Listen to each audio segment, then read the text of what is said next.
क्या होता है द्रव्यमान केंद्र। किसी वस्तु का पूरा द्रव्यमान हम ऐसे मान के चलते हैं कि यहां पर ही ये केंद्रित है। जब मैं किसी वस्तु को बराबर टुकड़ों में बांट सकता हूं तो वो हमारे पास में सममित वस्तु होती है। बहुत बड़ा ज्ञान नहीं लगाना है, यहाँ पर सिंपल सी कहानी है। जितने भी द्रव्यमान दिए हुए हो उनमें से किसी एक को क्या मान लो, मूल बिंदु मान लो। जिसका द्रव्यमान ज्यादा होगा द्रव्यमान केंद्र हमेशा उसके ज्यादा नजदीक होता है बेटा जी। द्रव्यमान केंद्र वस्तु के बाहर या अंदर हो सकता है या ऐसी जगह भी हो सकता है जहां पर वास्तव में कोई द्रव्यमान नहीं है। हेलो फ्यूचर डॉक्टर्स, क्या हालचाल है। उम्मीद करता हूं तुम सब लोग बहुत अच्छे से पढ़ रहे होंगे, बहुत अच्छे से तैयारी कर रहे होंगे और उम्मीद करता हूं कि माइंड मैप की ये जो सीरीज है इसका बहुत अच्छे तरीके से आनंद ले रहे होंगे और अपनी तैयारी को और सुदृढ़ कर रहे होंगे। तो मैं दिनेश जाट आज फिर से तुम्हारे लिए एक नया चैप्टर लेके आया हूं जिसका नाम है द्रव्यमान केंद्र एवं कणों का निकाय। और इसी में अपन पढ़ेंगे बेटा जी एक चैप्टर छोटा सा है टक्कर नाम का। तो ध्यान से देखिएगा, शुरुआत करते हैं। क्या होता है द्रव्यमान केंद्र, क्या होता है द्रव्यमान केंद्र। जैसे अपन बात कर रहे हैं, ये एक ऐसा बिंदु होता है बेटा जी जहां पर किसी वस्तु का पूरा द्रव्यमान हम ऐसे मान के चलते हैं कि यहां पर ही ये केंद्रित है। तो जैसे डेफिनेशन की बात करें तो वह बिंदु जहां पर किसी वस्तु का पूरा द्रव्यमान केंद्रित होता है ये उसका द्रव्यमान केंद्र कहलाता है। फिर आगे हम बात करें द्रव्यमान केंद्र की गणना कैसे करते हैं बेटा जी।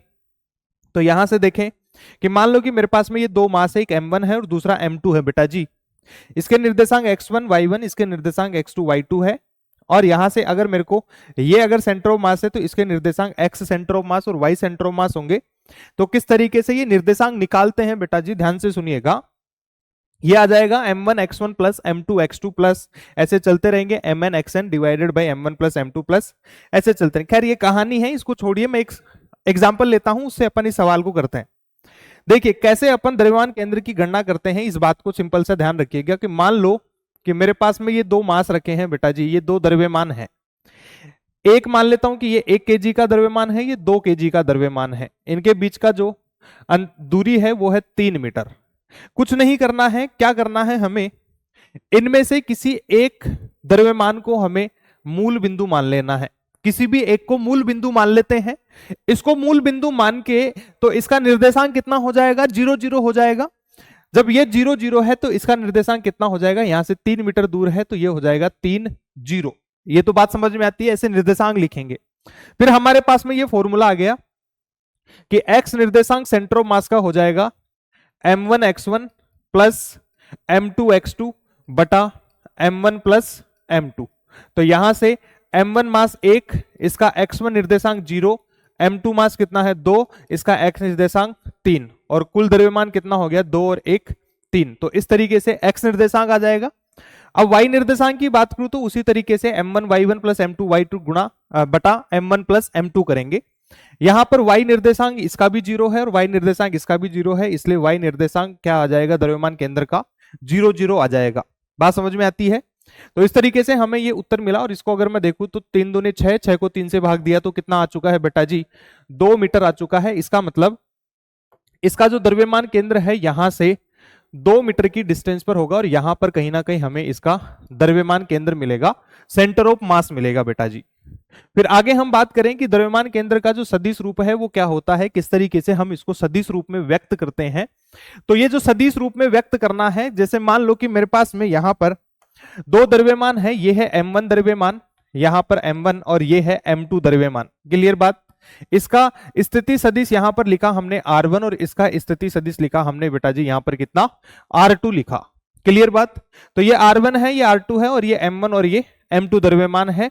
तो सदिश रूप में अगर मान लेता हूं कि यहां पर इसका सेंटर ऑफ मास है बेटा जी, ये इसका द्रव्यमान केंद्र है, तो ये हो जाएगा द्रव्यमान केंद्र के स्थिति सदिश, जिसको हम क्या बोल देंगे आरसीएम। हमने सदिश चैप्टर जब पढ़ा था वहां पर सीखा था कि किस तरीके से हम सदिश लिखते हैं।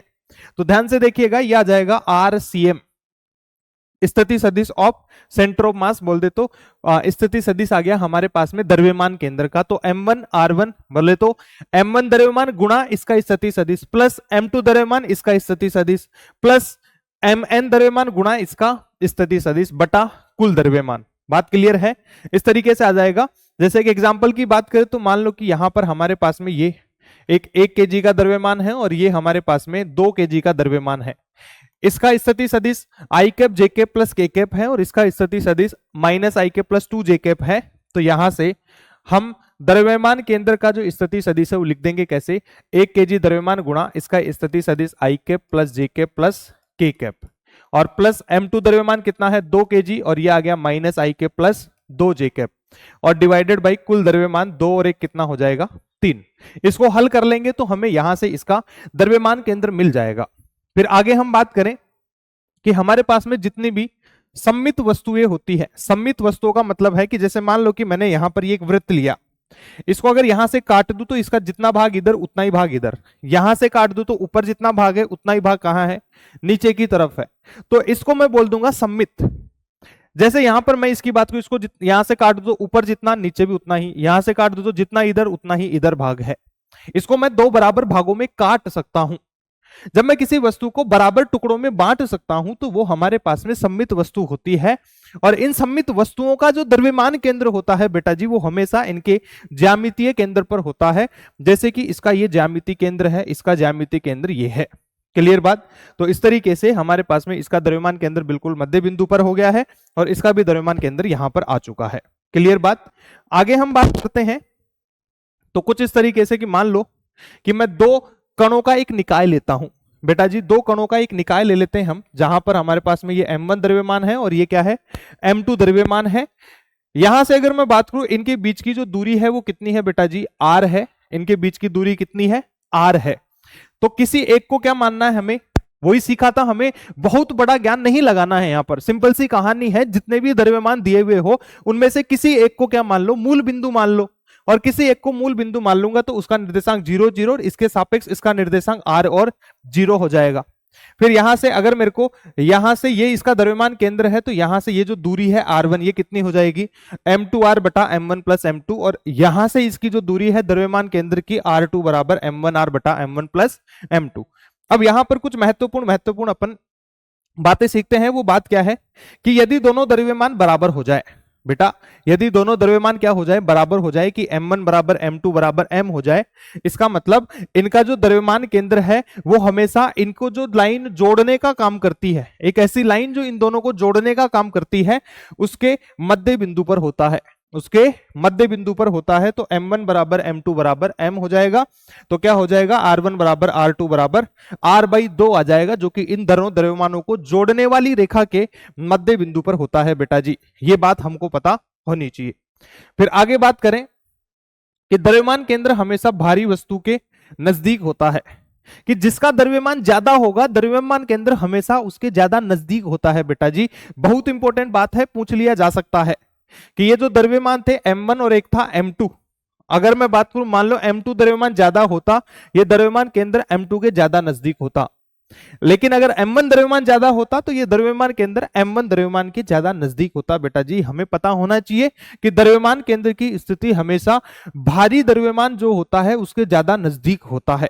फिर बात करें, द्रव्यमान केंद्र वस्तु के बाहर या अंदर भी हो सकता है। द्रव्यमान केंद्र किसी वस्तु के बाहर भी हो सकता है, अंदर भी हो सकता है। ये कभी जरूरी नहीं है कि द्रव्यमान केंद्र हमेशा वस्तु के अंदर ही हो, ये बाहर भी हो सकता है। जैसे यहां पर एक एग्जांपल लेता हूं मैंने यहां पर एक त्रिभुजाकार प्लेट ली है। इस त्रिभुजाकार प्लेट का सेंटर ऑफ मास यहां पर अंदर की तरफ है, लेकिन ये मैंने एक एल आकार की एक रोड ली है, एक छड़ ली है, इसका द्रव्यमान केंद्र यहां पर आता है। तुमने बहुत सारे सवाल लगाए होंगे इस तरीके के कि एल लंबाई की एल आकार की एक छड़ है, इसका द्रव्यमान केंद्र कहां होगा, तो ये द्रव्यमान केंद्र हमें बाहर की तरफ मिलता है, एक ऐसी जगह जहां पर द्रव्यमान है ही नहीं, जहां पर द्रव्यमान तो है ही नहीं। तो यहां पर एक और इंपॉर्टेंट बात है कि द्रव्यमान केंद्र वस्तु के बाहर या अंदर हो सकता है, या ऐसी जगह भी हो सकता है जहां पर वास्तव में कोई द्रव्यमान नहीं है। इस बात का हमें पता होना चाहिए। फिर आगे हम बात करें कि द्रव्यमान का जो वितरण है वो किस तरीके से किया जाता है। तो एक तो आ गया हमारे पास में रेखीय द्रव्यमान घनत्व। जैसे कि मान लो कि मैंने यहां पर ये एक छड़ ली है, मैंने द्रव्यमान लिया और द्रव्यमान से मैंने एक छड़ बना दी, मतलब तो द्रव्यमान को बांट दिया। मान लो कि कुछ इस तरीके से, मान लो कि मेरे पास में एक लोहे का टुकड़ा था, उसको पीट पीट के मैंने एक छड़ बना दी है। इसका मतलब मैंने द्रव्यमान को एक लंबाई में वितरित कर दिया है। द्रव्यमान को क्या किया है बेटा जी, एक लंबाई में वितरित कर दिया है, तो वो रेखीय द्रव्यमान वितरण कहलाता है। और इसके घनत्व की बात करूंगा तो रेखीय द्रव्यमान घनत्व कहलाएगा। अब घनत्व का मतलब क्या है कि प्रति इकाई लंबाई में कितना द्रव्यमान है। कि मैं अगर मान लो कि ये 10 मीटर की छड़ है मेरे पास में, तो इसके 1 मीटर का द्रव्यमान कितना है, वो इसका रेखीय द्रव्यमान घनत्व होगा। कि एक इकाई लंबाई में कितना द्रव्यमान हो सकता है, वो उसका रेखीय द्रव्यमान घनत्व होता है बेटा जी। तो लेमड़ा से हम इसको लिखते हैं, और लेमड़ा बराबर होता है m बटा एल। लेमड़ा बराबर क्या, m बटा एल होता है। तो अब मान लो कि मेरे पास में ये एक m मास था, और इसका जो छड़ है इसका द्रव्यमान तो m दिया गया है बेटा जी, और इसकी लंबाई कितनी है, l दी गई है। इसकी लंबाई कितनी, l। और मेरे को पूछ लिया गया कि इसका एक छोटा सा टुकड़ा लिया हमने, जिसकी लंबाई हमको कितनी दी गई है, dx दी गई है। इस dx लंबाई का जो द्रव्यमान है वो dm है। तो मेरे को ये dm बताना है कि इस dx लंबाई में या इस dx टुकड़े का जो द्रव्यमान dm है ये कितना होगा। तो ये कुछ नहीं होता है, सिंपल सी बात सुनिए, कितनी लंबाई में चाहिए था, dx में। तो इस लंबाई को इस घनत्व से गुणा कर दो, लेमड़ा गुणा dx, हमें क्या मिल जाएगा, ये द्रव्यमान मिल जाएगा। dm बराबर लेमड़ा dx। ऐसे ही बात करें तो पृष्ठीय द्रव्यमान घनत्व होता है। पृष्ठीय द्रव्यमान घनत्व का मतलब, मान लो कि जैसे हमने लोहे को पीट पीट के एक छड़ बना दी, हम लोहे को पीट पीट के एक प्लेट भी तो बना सकते हैं, मैं उसका एक क्षेत्रफल भी तो बना सकता हूं। तो प्रति इकाई क्षेत्रफल पे मैंने बोले तो एक इकाई क्षेत्रफल में कितना द्रव्यमान रखा है, वो उसका द्रव्यमान घनत्व है। वो उसका क्या है, द्रव्यमान घनत्व है, क्योंकि हम उसे एक पृष्ठ बना रहे हैं, इसलिए पृष्ठीय द्रव्यमान घनत्व होता है सिग्मा बराबर m बटा ए। क्लियर। इसको लिख देता हूं मैं, क्या यह हो जाएगा मेरे पास में kg प्रति मीटर, kg प्रति मीटर। और इसकी अगर बात करूं तो यह हो जाएगा बेटा जी kg पर मीटर स्क्वायर। ये क्या हो जाएगा, kg पर मीटर स्क्वायर। और यहां अगर बात करें तो अगर मान लो कि मेरे को छोटे से क्षेत्रफल का द्रव्यमान चाहिए, तो उस क्षेत्रफल को इस घनत्व से गुणा करूंगा। जैसे छोटी सी लंबाई का मेरे को द्रव्यमान चाहिए था, इस छोटी सी लंबाई को इसके घनत्व से गुणा कर दूंगा तो वो द्रव्यमान आ जाएगा। ऐसे ही अगर छोटे से क्षेत्रफल का द्रव्यमान चाहिए तो इसको घनत्व से गुणा कर दो, आ जाएगा। ऐसे ही बात करें तो आयतन द्रव्यमान घनत्व होता है कि प्रति इकाई आयतन में kg पर मीटर क्यूब, प्रति इकाई आयतन में कितना द्रव्यमान है उसको हम आयतन द्रव्यमान घनत्व कहते हैं। कि हमने लोहे को पीट पीट के छड़ बनाई, फिर हमने उसे प्लेट बनाई, मैं उससे एक गोला भी तो बना सकता हूं, एक बॉल भी तो बना सकता हूं, मतलब आयतन में उसको बांट सकता हूं। तो प्रति इकाई आयतन में कितना द्रव्यमान है बेटा जी, उसी को हम क्या बोलते हैं, आयतन द्रव्यमान घनत्व कहते हैं। और मेरे को एक छोटे से आयतन में अगर छोटा सा द्रव्यमान पूछा गया, तो इस छोटे से आयतन को इसके आयतन द्रव्यमान घनत्व से गुणा कर दो।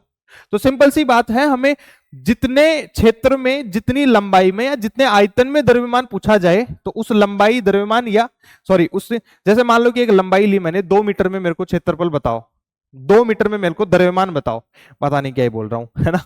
देखिए हमें क्या बोला गया कि मेरे को एक छोटी सी लंबाई का द्रव्यमान बताना है, तो कुछ नहीं करना, उस छोटी सी लंबाई को उसके घनत्व से गुणा कर दो। उस छोटी सी लंबाई को क्या कर दो, घनत्व से गुणा कर दो, हमारा उत्तर आ जाएगा। तो छोटे से क्षेत्रफल का द्रव्यमान निकालना है, तो छोटे से क्षेत्रफल को उसके घनत्व से गुणा कर दो। तो जितने क्षेत्र में पूछा जाए उस क्षेत्र को घनत्व से गुणा कर दें, तो उस क्षेत्र का क्या आ जाएगा, द्रव्यमान आ जाएगा। बहुत बढ़िया। फिर आगे देखें तो हमें बोला गया कि सतत वस्तुओं का द्रव्यमान घनत्व कैसा होगा। अभी तक हमने पढ़ा असतत वस्तुएं थी, तो अब सतत वस्तुओं का मतलब कोई एक ऐसे लंबी चौड़ी हमने एक वस्तु ले ली है जिसमें बहुत छोटे छोटे कणों से मिलकर बनाया गया। क्लियर बात, ये कणों का एक निकाय है कि बहुत सारे कण है इसमें कुछ इस तरीके से, तो ये बहुत सारे कण मिलके एक ठोस वस्तु बनाते हैं, तो इसको बोलते हैं सतत वस्तु। तो इस सतत वस्तु का हमें द्रव्यमान घनत्व कैसे निकालना है, मैं मान लेता हूं कि इसका एक छोटा सा टुकड़ा ले लेता हूं ये, जिसका द्रव्यमान हमें दिया गया है कितना है, dm, और इसका ये निर्देशांक मैंने मान लिया x और y है। तो कुछ नहीं करना है, ये मेरे पास में इसका मूल बिंदु हो गया है। तो वही हमें बात ध्यान में रखनी है कि m1 x1 plus m2 x2 divided by m1 plus m2, ये मेरे पास में क्या था, द्रव्यमान केंद्र निकालने का सूत्र हुआ करता था। अब इसका द्रव्यमान m1 dm हो गया और इसका x निर्देशांक कितना हो गया, x1 हो गया। ऐसे एक और टुकड़ा लूंगा, उसका भी द्रव्यमान dm और उसका निर्देशांक x2 हो जाएगा। फिर एक और टुकड़ा लूंगा, मास dm हो जाएगा और उसका x निर्देशांक x3 हो जाएगा। बात समझ में आती है। ऐसे मैं अनंत तक चला जाऊंगा क्योंकि इसमें तो अनंत कण है। अब इन सबको जोड़ना पड़ेगा, अनंत कणों को जोड़ के एक वस्तु बनानी है, तो मेरे को सिंपल सी बात ध्यान में आती है, समाकलन करने का है। तो मैं समाकलन कर दूंगा और मेरे पास में क्या आ जाएगा, x dm की, dm द्रव्यमान के बहुत सारे छोटे छोटे टुकड़े हैं, तो यह आ जाएगा मेरे पास में, देखिए m1 x1 बटा कुल द्रव्यमान, तो ये याद रख लो, इंटीग्रेशन एक्स डीएम बटा इंटीग्रेशन डीएम, वाई निर्देशांक इंटीग्रेशन वाई डीएम बटा इंटीग्रेशन डीएम, ऐसे ही जेड निर्देशांक हो गया। क्लियर बात। फिर आगे कहानी आती है हमारे पास में कि असमान द्रव्यमान वितरण। द्रव्यमान का वितरण दो तरीके से किया जा सकता है, एक तो समान द्रव्यमान वितरण होता है और एक होता है असमान द्रव्यमान वितरण। इसका अपन एक उदाहरण लेते हैं बेटा जी। देखिए इस उदाहरण को मैं सोल्व करता हूं दोबारा से, कैसे लिखेंगे अपन ध्यान से सुनिएगा। कि मान लो कि जैसे देखिएगा बेटा जी, ध्यान से देखेंगे तो इसको मिटा देते हैं एक बार, थोड़ा सा पेशेंस रखें। एक असमान द्रव्यमान वितरण की कहानी अपन समझने जा रहे हैं कि अगर मान लो कि किसी द्रव्यमान का वितरण है और वो असमान तरीके से है। द्रव्यमान का वितरण दो तरीके से हम कर रहे हैं, एक असमान और दूसरा समान द्रव्यमान वितरण। तो देखिएगा कि जैसे कि मान लो असमान द्रव्यमान वितरण क्या होता है, पहले उसको समझ लेते हैं। कि मेरे पास में ये एक छड़ है, क्लियर बात, जिसका द्रव्यमान मेरे को कुछ भी दिया होगा, लेकिन इसकी जो लंबाई है वो 3 मीटर है। इसकी लंबाई कितनी है? 3 मीटर है। और मेरे को इसका घनत्व दिया है लेमड़ा बराबर x kg बटा मीटर। कि यदि ये द्रव्यमान घनत्व नियत आ गया है कि हर एक, मैं इसके 5 टुकड़े करूं और पांचों टुकड़ों का द्रव्यमान अगर एक जैसा आ जाए, इसका मतलब एक समान द्रव्यमान वितरण है। और 5 टुकड़े करूं और पांचों टुकड़ों का द्रव्यमान अलग अलग आ रहा है, इसका मतलब है बेटा जी ये असमान द्रव्यमान वितरण है। जैसे यहां पर देखने को मिल रहा है मेरे को कि लेमड़ा बराबर, ये जो छड़ दी गई है इसके लिए लेमड़ा बराबर x kg प्रति मीटर है। कि x का मान तो बदलते जाएगा, x क्या है? लंबाई है। कि 1 मीटर पर 1 हो गया, 2 मीटर पर 2 हो गया, 3 मीटर पर 3 हो गया है। बात समझ में आती है? तो असमान ये द्रव्यमान घनत्व किस पर निर्भर करता है? x पर निर्भर करता है कि हर एक लंबाई पर ये बदलते जाता है, इसलिए असमान द्रव्यमान वितरण है। तो कैसे करेंगे इसको हल, इस बात को ध्यान से सुन लीजिएगा। मैं इसका x निर्देशांक निकालता हूं, तो x निर्देशांक आ जाएगा मेरे पास में इंटीग्रेशन x dm। तो x dm की बात कर रहे हैं हम, तो dm क्या हो जाएगा? मैं मान लेता हूं कि इसमें एक छोटा सा टुकड़ा लिया मैंने, इसमें एक छोटा सा टुकड़ा लिया मैंने ये, जिसकी लंबाई कितनी है? dx और इसका द्रव्यमान कितना? dm। तो हमने अभी अभी देखा था कि dm बराबर होता है लेमड़ा इंटू dx, अभी देखा था हमने। तो और यहां से इसकी ये जो लंबाई है इसको x मान लेता हूं, तो x into lambda into dx, dm बराबर आ चुका है। और यहां पर आ जाएगा नीचे की तरफ dm, ये भी कितना हो जाएगा? लेमड़ा गुणा dx हो जाएगा। और कहां से कहां तक? 0 से चलकर 3 मीटर तक चलना है, तो 0 से 3, 0 से 3 वैल्यू पुट कर दो लेमड़ा की, तो ये आ जाएगा बेटा जी 0 से 3। x तो रहेगा रहेगा, लेमड़ा की जगह x और आ गया, तो x स्क्वायर dx हो गया। और नीचे बच गया है x dx, ये भी 0 से 3। इसको हल कर लेंगे तो हमें इस छड़ का द्रव्यमान केंद्र मिल जाएगा बेटा जी। इस तरीके से हम असमान द्रव्यमान वितरित होने वाली वस्तुओं का द्रव्यमान केंद्र निकालते हैं। फिर आगे हम बात करें कुछ सतत एक समान द्रव्यमान वितरण कि जब द्रव्यमान वितरण एक समान हो तो किस तरीके के द्रव्यमान केंद्र होते हैं। और ये बातें तुम्हें याद रखनी है बेटा जी, ऐसे के ऐसे याद रखना है। सबसे पहले मैं एक समान छड़ की बात करता हूं कि एक छड़ ली जिसमें द्रव्यमान वितरण कैसा है? एक समान है। तो इसका जो द्रव्यमान केंद्र है बेटा जी वो बिल्कुल मध्य बिंदु पर होगा। कहां पर होगा? मध्य बिंदु पर होगा, यहां पर L बटा 2 लंबाई पर। ध्यान रखिएगा कि एक समान द्रव्यमान वितरित छड़ है जिसकी लंबाई m, जिसकी द्रव्यमान m और लंबाई क्या है? L। तो इसका जो द्रव्यमान केंद्र है इसके मध्य बिंदु पर रहेगा, ये हमको पता होना चाहिए। ऐसे ही अर्धवर्ताकार चकती की बात करें तो इसका जो केंद्र है यहां पर, इसको मैं मूल बिंदु मान लेता हूं। और केंद्र से यहां पर ये जो दूरी है इसको मैंने मान लिया है, यहां पर ये इसका द्रव्यमान केंद्र है और ये है द्रव्यमान केंद्र की यहां से दूरी। तो ये होती है 4r बटा 3 पाई के। r इसका त्रिज्या है, r क्या है? इसकी त्रिज्या है, तो 4r बटा 3 पाई।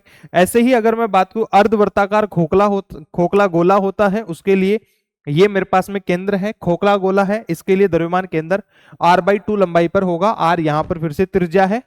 फिर ठोस गोला, ये तो खोखला गोला हो गया, और ठोस गोले की बात करें तो 3r बटा 8 होता है। खोखले गोले के लिए r बटा 2, ठोस गोले के लिए कितना? 3r बटा 8 के बराबर होता है। फिर बात करें ठोस शंकु। ठोस शंकु की अगर बात करें तो जैसे हमारी जन्मदिन वाली वो टोपी पहनाते हैं कुछ इस तरीके की, अगर उसको मिट्टी से भर दिया जाए तो वो ठोस शंकु है, और खाली है तो वो खोखला शंकु है। तो ठोस शंकु की बात करें तो यहां से ये इसका जो आधार है, आधार से इसका ये द्रव्यमान केंद्र है, यहां पर ये आ गया इसका द्रव्यमान केंद्र। तो यहां से ये जो लंबाई है ये है h/4 कि आधार से h/4 ऊंचाई पर इसका द्रव्यमान केंद्र है। और यहां पर अगर इसके चोटी से बात करें तो ये हो गया 3h/4 नीचे। क्लियर बात, ये हमें पता होना चाहिए दोनों जगह से, आधार से h/4 और चोटी से कितना 3h/4। ऐसे ही खोखले गोले के लिए बात करें तो आधार से h/3, खोखला गोला ये जो खोखला शंकु है इसके लिए आधार से कितना हो जाएगा h/3। और अगर मैं बात करूं चोटी से तो चोटी से कितना आ जाएगा, h में से h/3 माइनस कर दिए तो 2h/3 के बराबर आ जाएगा। बात क्लियर है। आगे हम बात करते हैं बेटा जी, हमारे पास में आता है एक वर्ताकार चाप। तो वर्ताकार चाप है, एक वर्त की हमने छोटी सी चाप काट ली है। एक रिंग थी हमारे, मान लो एक तार था हमारे पास में वर्ताकार, उसमें से छोटा सा तार हमने काट लिया इस तरीके से। यहां से ये कोण थीटा बना, ये भी थीटा है, तो ये कोण तो पूरा हो गया है कितना 2 थीटा। तो यहां से x निर्देशांक ऑफ सेंटर ऑफ मास कि x निर्देशांक कितना हो जाएगा द्रव्यमान केंद्र का, वो बराबर है r sin थीटा बटा थीटा के। ऐसे ही वर्ताकार चकती का भाग के हमने एक वर्ताकार प्लेट थी, उस प्लेट का एक ऐसे ही छोटा सा भाग काट लिया हमने, ये कोण थीटा, ये थीटा, और ये पूरा कोण कितना है 2 थीटा। तो यहां से x निर्देशांक हो जाएगा कितना 2r sin थीटा बटा 3 थीटा के, याद कर लेना ये भी। क्लियर बात। फिर बात करते हैं हम कि दो अलग अलग वस्तुओं को अगर हमने संयुक्त वस्तु बना दी है, कंबाइन कर दिया है या पास पास में रख दिया है, तो किस तरीके से हम इनका द्रव्यमान केंद्र निकालते हैं। ध्यान से सुनिएगा कि मान लो कि मेरे पास में ये एक वर्ताकार प्लेट है और यहां पर भी ये एक वर्ताकार प्लेट है। बात समझ में आती है। तो सबसे पहले इनका अलग अलग द्रव्यमान केंद्र का पता करो। इनके निकालने के लिए कुछ स्टेप होती है। पहली स्टेप क्या है कि इन दोनों वस्तुओं का अलग अलग द्रव्यमान केंद्र पता कर लो। तो मैं देख रहा हूं यहां पर इसका द्रव्यमान केंद्र ये है और इसका अलग अलग द्रव्यमान केंद्र ये आ गया है। क्लियर। और इन द्रव्यमान केंद्रों के बीच की दूरी पता करो। तो ये r और ये भी r, r और r कितना हो गया है 2r, इसका द्रव्यमान m, इसका भी द्रव्यमान m। अब किसी एक को मूल बिंदु मान लो। अब हमारे पास में ये तो वो दो अलग अलग कणों वाली बात हो गई है कि ये एक कण था, ये एक कण था, इसका द्रव्यमान m, इसका द्रव्यमान m, इसको मूल बिंदु मान लिया 0 0 और ये हो गया है 2r0। बात क्लियर है।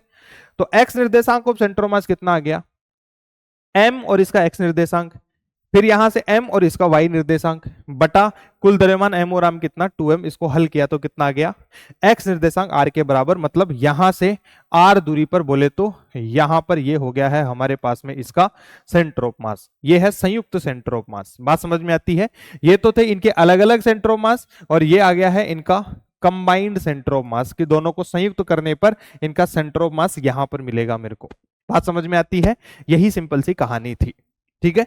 आगे हम बात करें तो हमारे पास में मान लो कि कैविटी प्रॉब्लम। अब कैविटी प्रॉब्लम की अगर बात करें तो क्या होगा कि जैसे एक प्लेट थी, इसमें से छोटी सी प्लेट हमने काट के बाहर निकाल ली। एक उदाहरण से समझते हैं हम कैसे करेंगे।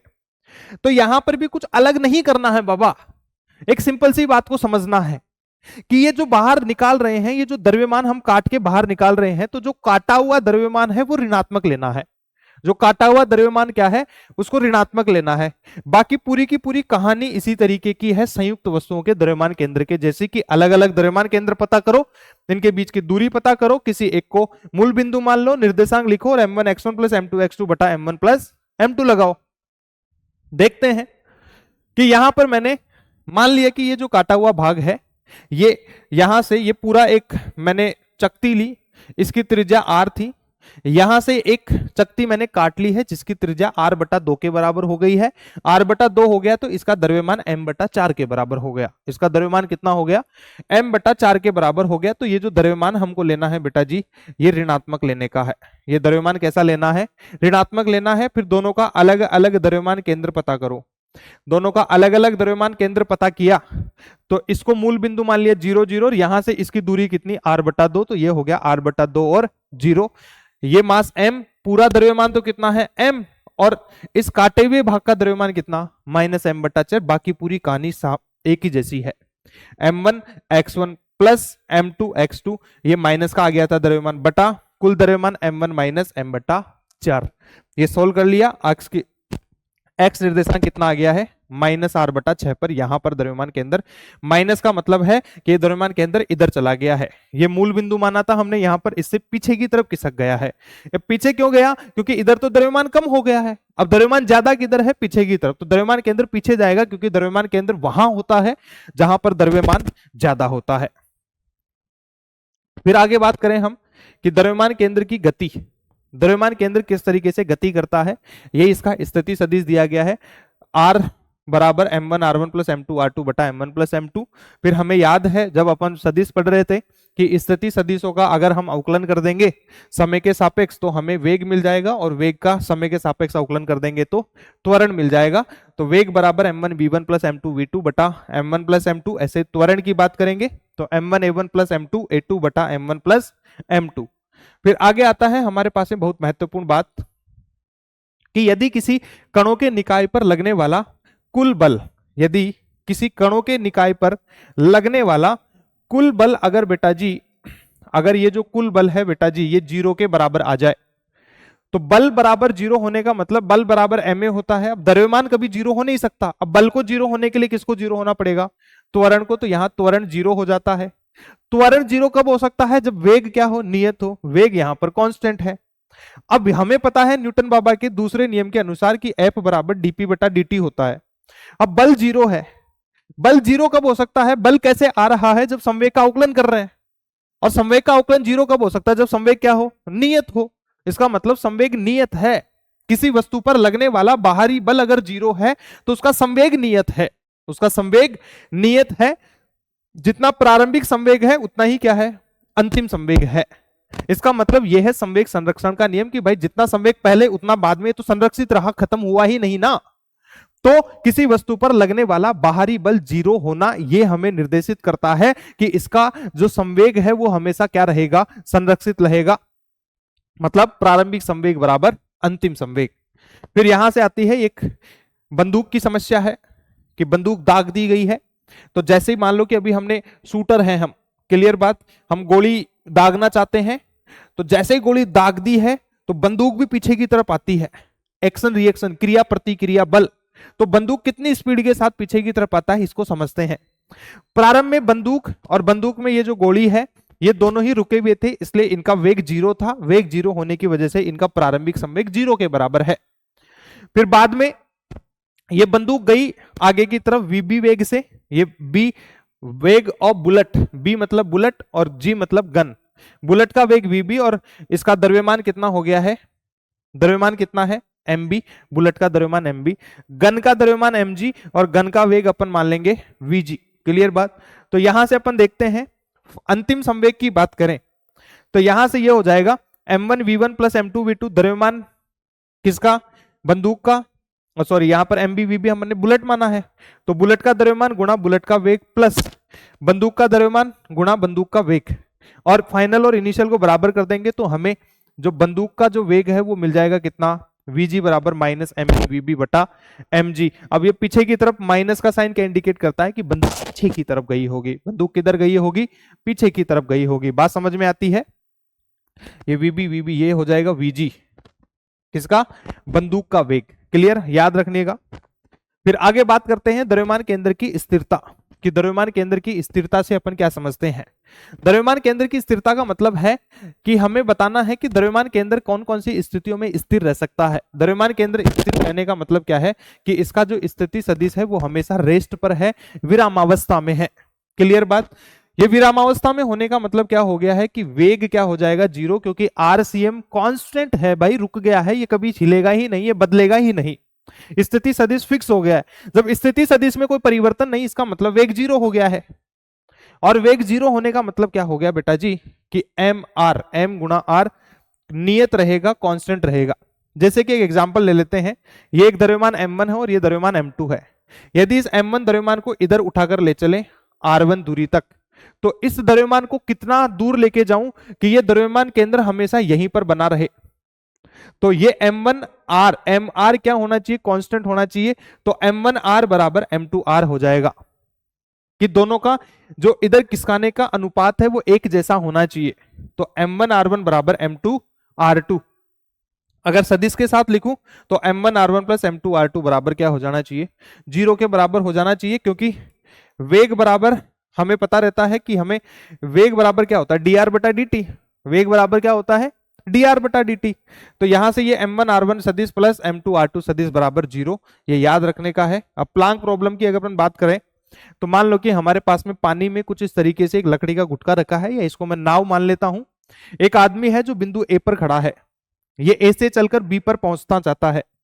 तो जब ए से चलकर बी पर जाएगा तो हमें बोला गया कि नाव पीछे की तरफ कितना खिसकेगी, ये नाव पीछे की तरफ कितना खिसकेगी।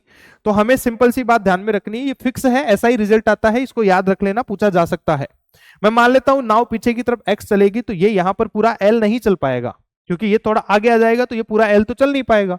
तो ये कितना चलेगा, एल माइनस एक्स, और ये जो नाव है ये कितना चली जाएगी पीछे, एक्स। तो ये जो x का मान है ये आ जाएगा कितना, m इंटू एल बटा capital M plus small m। ये याद रखने का बेटा जी, ऐसे के ऐसे। क्लियर बात। फिर बात करते हैं हम अगला टॉपिक। यहां तक हमारा द्रव्यमान केंद्र था, ये पता होना चाहिए, इतना सा ही था, छोटा सा चैप्टर है बेटा जी, और सवाल पूछ लिया जाता है, और आसान चैप्टर है, गलत नहीं हो सकते हमारे सवाल, यहां से बहुत आसान आसान सवाल आते हैं। आगे हम बात करें संगत या टक्कर कि जब दो वस्तुएं आपस में संपर्क में आती है बहुत जल्दी से बहुत कम समय के लिए, तो उसको अपन टक्कर बोलते हैं। फिर सम्मुख टक्कर की बात करें कि ये टक्कर कितने प्रकार की होती है, टक्कर दो प्रकार की होती है। एक होती है सम्मुख टक्कर। सम्मुख टक्कर का मतलब क्या है कि जब ये मान लो कि एक गेंद थी हमारे पास में और ये दूसरी गेंद है, ये इधर U1 से गया और ये इधर U2 से, टक्कर होना है तो पक्की बात है इस गेंद को तेज चलना पड़ेगा, तो ये इससे जाके टकराएगी। टकराएगी तो टकराने के बाद में ये फिर V1 से चलने लगी, ये वाली गेंद V1 से चलने लगी, और ये वाली गेंद V2 से चलने लगी। बात क्लियर है। तो अब सम्मुख टक्कर की बात करें तो सम्मुख टक्कर का मतलब क्या है कि यदि टक्कर से पहले और टक्कर के बाद में लाइन ऑफ मोशन और लाइन ऑफ कोलिजन, LOC का मतलब line of collision, line of collision का मतलब टक्कर की रेखा या संगत की रेखा, कि यहां से इस रेखा के अनुदिश तो ये गति कर रहे थे, इसलिए ये हो गई गति की रेखा, लाइन ऑफ मोशन। और ये जो रेखा हमने ली है यहां पर, ये है इनके संगत की रेखा। तो संगत की रेखा और गति की रेखा जब एक ही होती है तो इसको अपन सम्मुख टक्कर बोलते हैं। और जब ये गति की रेखा है और ये है हमारे पास में संगत की रेखा, ये दोनों अलग अलग हैं, ये इधर है और ये इधर की तरफ है, तो इसको बोलते हैं हम तिर्यक टक्कर। हमें बहुत अच्छे से सम्मुख टक्कर को जानना है, हमारे सवाल यहीं से बनते हैं, आज तक यहीं से सवाल आए हैं, इसको पढ़िएगा बहुत अच्छे से, देखिएगा। आगे हम बात करते हैं कि प्रत्यावस्थान गुणांक क्या होता है। प्रत्यावस्थान गुणांक की बात करें तो जैसे यहां पर देखूं तो ये दोनों वस्तुएं पहले एक दूसरे की तरफ चल रही थी, भाई इनके बीच में टक्कर होगा तो ये जल्दी से इसके पास आएगा, फिर टक्कर के बाद ये एक दूसरे से अलग अलग हो जाएंगे। तो ये जो प्रत्यावस्थान गुणांक होता है ये होता है संगत रेखा के अनुदिश दूर जाने की चाल, दूर जाने की चाल। और ये जो चाल होती है हकीकत में देखें तो ये होती है सापेक्ष चाल, कि संगत रेखा के अनुदिश दोनों वस्तुओं की जो सापेक्ष चाल है वो क्या होगी, बटा संगत रेखा के अनुदिश पास आने की चाल। इनका जो अनुपात है उसी को अपन प्रत्यावस्थान गुणांक कहते हैं। तो जैसे यहां पर बात करें, दूर गए तो V1 और V2 रहा, इनका सापेक्ष वेग क्या हो गया, V2 माइनस V1। और जब पास आ रहे थे तो इनका सापेक्ष वेग क्या हो गया, U1 माइनस U2, क्योंकि ये ज्यादा था। तो अब यहां से बात करें तो संगत रेखा के अनुदिश पास आने दूर जाने की जो चाल है वो हो गई V2 माइनस V1, और पास आने की जो चाल है वो हो गई है U1 माइनस U2। ये याद रख लेना भैया, ऐसे कैसे। तो U1 और U2 तो यहां पर संगत के पहले का वेग है, और V1 और V2 यहां पर संगत के पश्चात का वेग है। क्लियर बात, ये ऐसे कैसे ध्यान रखना। फिर अपन बात करते हैं कि ये जो E है एक्चुअली में हम ये जो दूर जाने को बोलते हैं सेपरेशन, और पास आने को क्या बोलते हैं, अप्रोच। तो ये E बराबर होता है क्या, वेलोसिटी ऑफ सेपरेशन बटा वेलोसिटी ऑफ अप्रोच, कि कितने वेग से सेपरेट हुए और कितने वेग से अप्रोच के पास पास में आए। फिर इसी बात पर इस E पर निर्धारित या E पर बेस्ड हमारे पास में इस संगत के 3 प्रकार होते हैं। सबसे पहले प्रत्यास्थ टक्कर है। प्रत्यास्थ टक्कर का मतलब है कि ये जो E है अगर इस E का मान 1 के बराबर हो जाए तो ये प्रत्यास्थ टक्कर है, और E बराबर होता है वेलोसिटी ऑफ सेपरेशन बटा वेलोसिटी ऑफ अप्रोच, दूर जाने का वेग बटा पास आने का वेग। तो यहां से ये हो गया है वेलोसिटी ऑफ सेपरेशन बराबर वेलोसिटी ऑफ अप्रोच के बराबर है। इसका मतलब दो कण या दो वस्तुएं जितने वेग से पास में आई थी उतने वेग से टक्कर के बाद दूर हो गई है। इसका मतलब यह हुआ कि टक्कर से पहले और टक्कर के बाद में इनका सापेक्ष वेग बराबर था, जितने वेग से पास में आए थे उतने वेग से दूर चले गए। इसका मतलब वेग में कोई बदलाव ही नहीं है, और वेग में कोई बदलाव नहीं तो इनकी गतिज ऊर्जा में भी कोई बदलाव नहीं, गतिज ऊर्जा हमेशा संरक्षित रहेगी और इनका संवेग तो हमेशा संरक्षित रहता ही रहता है। बात क्लियर है? तो प्रत्यास्थ टक्कर वो जिसमें जितने वेग से पास में आए उतने वेग से क्या हो गए, दूर चले गए। फिर अप्रत्यास्थ टक्कर की बात करें तो यहां पर ई का मान 0 से तो ज्यादा होता है और 1 से क्या होता है, कम होता है। इसका मतलब हो गया कि velocity of separation is less than velocity of approach. इसका मतलब दूर जाने का जो वेग है, टक्कर के बाद दूर जाने का जो वेग है, टक्कर से पहले पास आने के वेग से कम है। कि हमने एक पत्थर लिया, यहां से दीवार पर फेंक के मारा और वो पत्थर हमारे तक लौटा नहीं है। क्यों नहीं आया हमारे पास? क्योंकि हमने जितने वेग से फेंका था उसको वापस उतना वेग नहीं मिला कि वो हमारे पास आ सके। इसका मतलब वो क्या था, अप्रत्यास्थ टक्कर है कि दूर होने का वेग पास आने के वेग से कम है, इसलिए अप्रत्यास्थ टक्कर है। और वेग कम हो गया है इसलिए काइनेटिक एनर्जी असंरक्षित रहेगी, लेकिन संवेग तो हमेशा संरक्षित ही रहेगा। फिर बात करते हैं पूर्ण अप्रत्यास्थ टक्कर की बेटा जी। तो यहां पर E बराबर 0 होता है। पूर्ण अप्रत्यास्थ टक्कर में E बराबर क्या होता है, 0। और E बराबर 0 बराबर वेलोसिटी ऑफ सेपरेशन बटा वेलोसिटी ऑफ अप्रोच। यहां पर वेलोसिटी ऑफ सेपरेशन किसके बराबर है, 0 के बराबर। इसका मतलब कण को हमने जब किसी दीवार पर, जैसे मान लो कि हमने एक गेंद ली और गेंद को हमने दीवार पर फेंक दिया है और वो गेंद जाके दीवार से चिपक गई, तो वो है पूर्ण अप्रत्यास्थ टक्कर कि जो दूर जाने का वेग है वो 0 हो गया है। दूर जाने का वेग 0 होने का मतलब क्या है बेटा जी, कि वो एक दूसरे से अलग नहीं हो पाएंगे, एक दूसरे से चिपक जाते हैं, एक दूसरे से चिपक गए हैं। तो इसको अपन बोलते हैं पूर्ण अप्रत्यास्थ टक्कर। यहां पर भी गतिज ऊर्जा असंरक्षित रहती है लेकिन संवेग हमेशा संरक्षित रहता है। आगे बात करें तो सम्मुख टक्कर की बात करें तो मान लो कि एक गेंद है जिसका द्रव्यमान m1 और ये द्रव्यमान m2। संगत से पहले u1 और u2 और संगत के पास v1 और v2। हमें m1 u1 u2 m2 बताया जाता है लेकिन हमें v1 v2 पता करना होता है। तो निकालने के दो स्टेप होते हैं। सबसे पहले तो इनके संवेग का संरक्षण लगा दो और दूसरे नंबर पर इनके लिए प्रत्यावस्थान गुणांक लिख लो। E की वैल्यू भी दी जाएगी हमें सिर्फ v1 और v2 पता करना है और बाकी सब कुछ दिया हुआ होगा। तो दो समीकरण है और दो अज्ञात है, हल करेंगे इन दोनों समीकरणों को तो हमें v1 बराबर मिल जाएगा ये और v2 बराबर मिल जाएगा ये। क्लियर बात? v1 याद कर लीजिए, फिर m1 और m2 को इंटरचेंज कर दिए, u1 और u2 को इंटरचेंज कर दीजिए, ये उत्तर आ जाएगा। क्लियर बात? ये याद रखना है।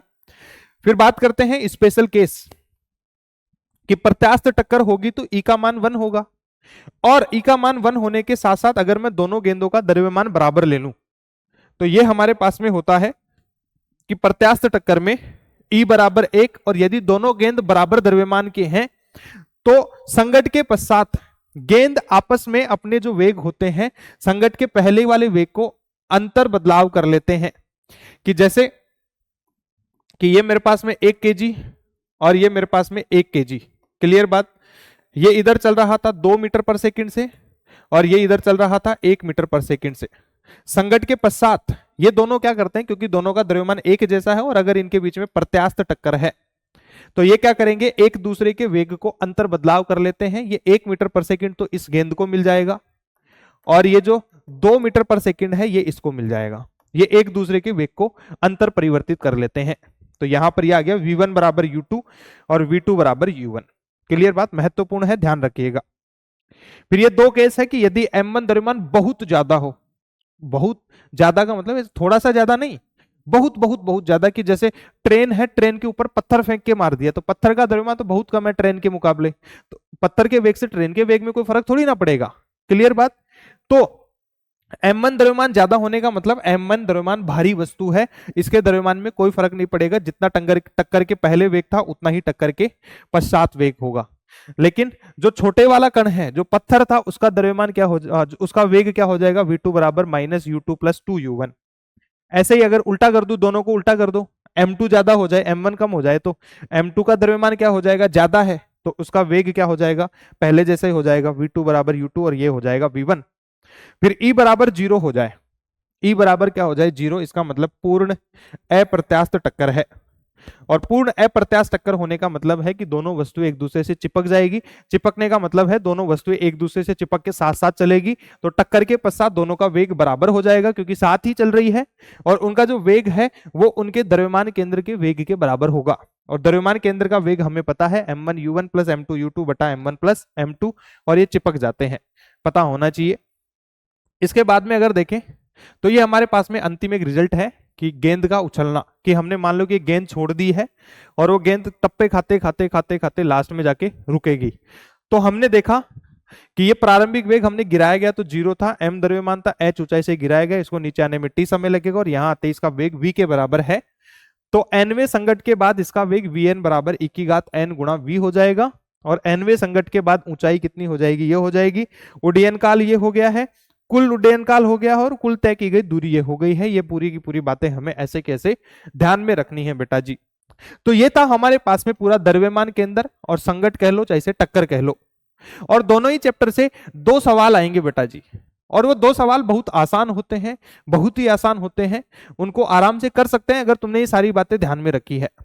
तो बेटा जी माइंड मैप का जो उद्देश्य है वो सिर्फ तुम्हें सूत्र याद करवाना है और चैप्टर का एक ओवरव्यू देना है कि हाँ ऐसा चैप्टर है हमारा। इसके अलावा तुम सवाल लगाते रहिए बेटा जी, बहुत अच्छे से सवाल लगाइए और सवाल पूछते रहिए बेटा जी, कोई डाउट है तो। बात समझ में आती है? जितने सवाल लगाओगे उतने कम है, जितने सवाल लगाओगे उतने अच्छे बनोगे। सवाल लगाते रहिए, मेहनत करते रहिए। ओके बेटा जी, wish you all the very best. मिलते हैं अगले लेक्चर में, तब तक के लिए ओके बाय, नमस्कार, जय हिंद, जय भारत।